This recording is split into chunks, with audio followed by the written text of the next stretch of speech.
திருச்சிற்றம்பலம். அருள் தரும் சிவகாமி அம்மை உடனுரை அருள்மிகு கைலாயநாதப் பெருமான் திருவடிகள் போற்றி போற்றி. எம்பிரான் அருணகிரிநாதர் திருவடிகள் போற்றி போற்றி. கந்தர் அலங்காரத்தினுடைய 8வது பாடல் நம்முடைய சிந்தனைக்கு.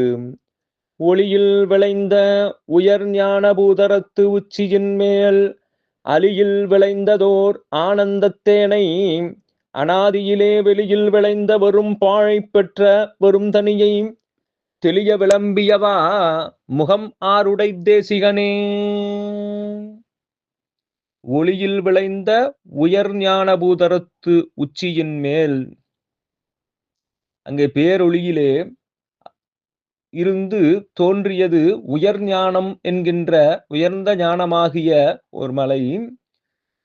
அவ்வுச்சியின் மேல் அலியில் விளைந்ததோர் ஆனந்தத்தேனை, அங்கே அந்த அருட்பெரும் ஜோதியினுடைய பெரும் கருணையினால் அங்கே ஓர் சிவானந்தத்தேன் உருவாகியது.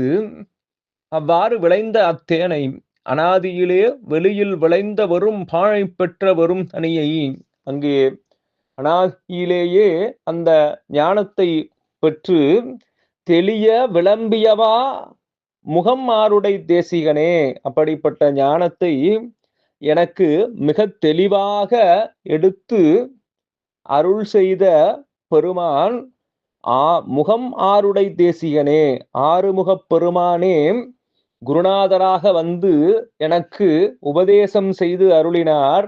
எத்தனை கீழான நிலையில் இருந்தாலும் குருநாதருடைய உபதேசத்தால் ஒருவன் உயர் ஞானத்தை அடைய முடியும் என்று இங்கே நமக்கு இப்பாடலிலே அருளியிருக்கின்றார் அருணகிரிநாதர்.